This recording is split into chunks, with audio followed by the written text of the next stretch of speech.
everyone, and welcome to the All Things ITSM Global Podcast.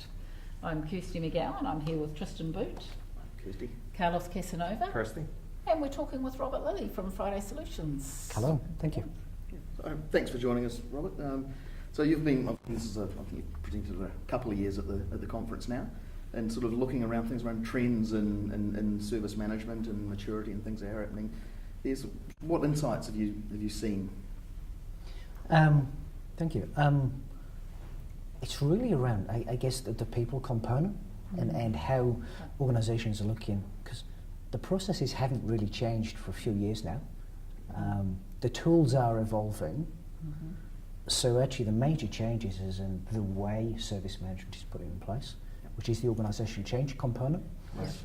And for us, the projects that we've implemented, the business alignment is a much more visible issue than it's ever been before. Yeah. So I know we've been talking here at conferences for probably 4 or 5 years now. We've really been introducing that sort of people, and it seems that it certainly has changed across the industry. I'm hearing more of that. So are you seeing uptake in organisations that are making good inroads in that, or are they still sort of just understanding that it's a people-based issue? And don't worry, it's not being recorded. Bit of both. Yeah. There is a recognition that you need to get people engagement, organisational change, all those elements, but it still does get neglected quite often. Yeah. We did some work with Defence earlier this year, and about putting some process in place, and I said, well, let's talk about the change management. And the guy with the straight face says, no, this is the army. We just tell them to do it, and they do it. Yep. End of change. We had that conversation earlier with them. It's that command and control, isn't it? Yeah. Actually, I had that conversation with a customer not that long ago. That okay, what are we going to do? How are we going to find out what the resistance is around this change, and what are we going to do about it? He said, we don't need to. There can't be any resistance because the change has to happen, so we don't have to worry about it. They haven't got a choice. Right. That they have got a choice whether they try and undermine that change once you put it in, though. Whether they leave, whether they lose those skills. Yeah, I mean, the thing that worries me about and I've done work in the military space as well. The command and control, it becomes a blind compliance. Yes. And we know we're going over the cliff, but we were told to go over the cliff, and we will go over the cliff. So you kind of, in some regards, it's great because you're going to get it done. But you also eliminate any potential of, hey, by the way, we've been down this road. I survived the last time we went over the cliff. I don't want to do it again. Yeah, exactly. And so there's more of a recognition that change management is necessary. Right. It's getting the budget to put the line item is the hard part. Yep. And it's the first bit to get cut. Oh, absolutely. It is. Yeah. Well, it's funny. I think service management in general is often, it's one of those things. As service management professionals, we know the value it brings. We know how you can actually save, save money and effort, that kind of thing. But when it comes to the pinch, if somebody's actually looking at their organisation and going, right, I've got these guys keeping this process or this bit of kit running, or I've got these service management people who are taking care of the softer stuff, or talking to people, they're often the first to go. And that's something that I still see as a trend, that people, we've actually, I think, failed as an industry, or as a service management industry, to really get that, to articulate that value statement of what we actually do. So actually, we're more important than those two guys who are keeping the kit alive. So I think trying to find a business driver, a business alignment, and that isn't about incident and problem and we kept a server running. It's about delivering more sales, gaining more customers, quality of service. It's business terms and terminology. Yes. We don't use those terms and terminology to define the value gained. We tell them, hey, we kept those servers up and running. Yep. What does that mean to me? Because guess what? We're closed during those hours. Doesn't mean anything today. Yes. That's right. Quite honestly, when I started in IT service management, which is quite a few years ago now. Don't date yourself. Yeah, no, I won't date myself too much.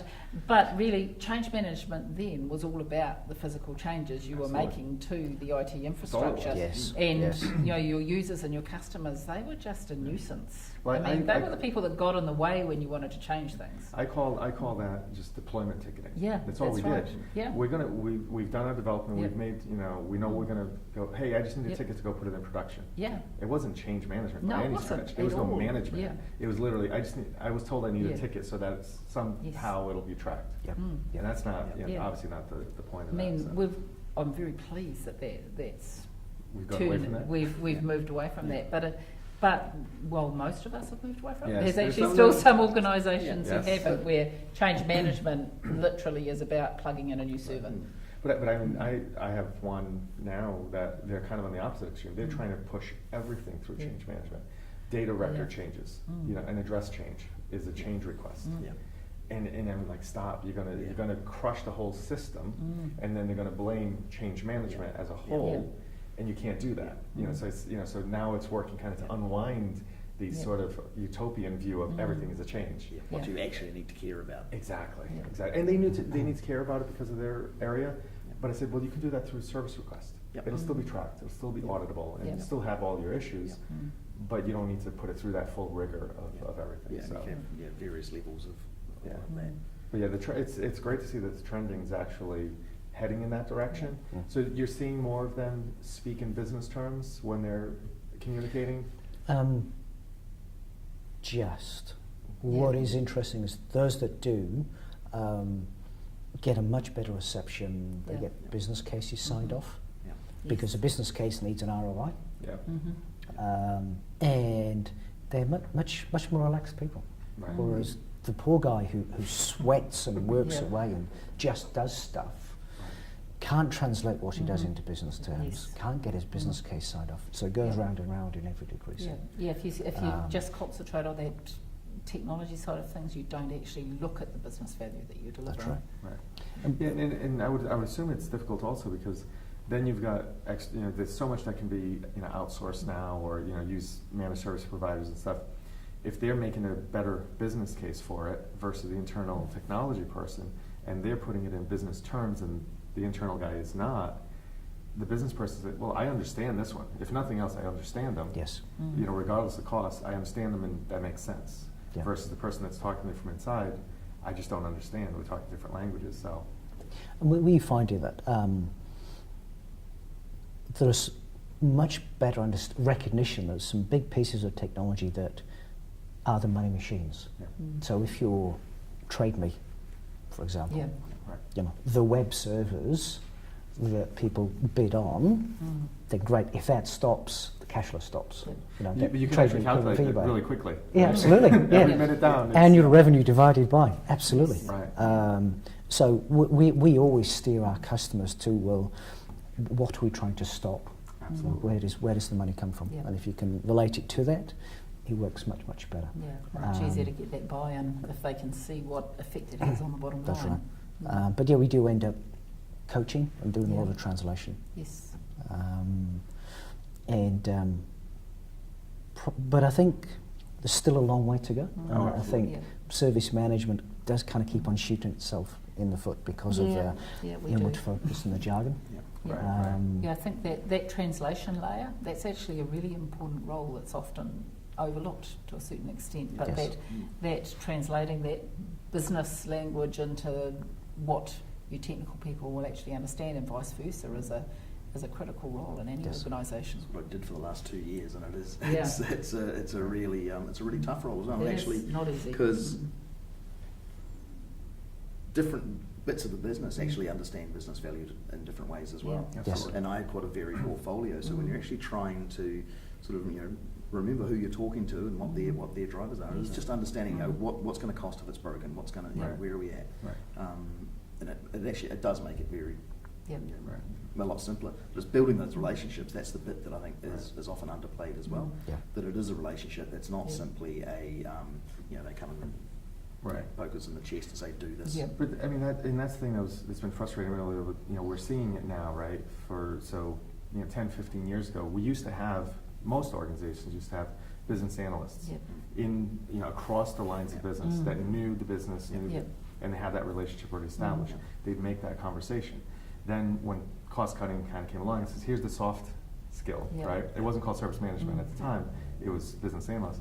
Oh, they're not really sure. We're going to make these guys just talk Yeah. to themselves, different Yep. languages. Yep. Here we go. And now I'm starting to hear more and more companies starting to introduce the BA role again Yep. for that very reason, to do Yep. the translation, to actually understand in what terms are you going to understand what the IT person wants to do, which is nice, but it's kind of sad that we were there. Yeah. Yeah.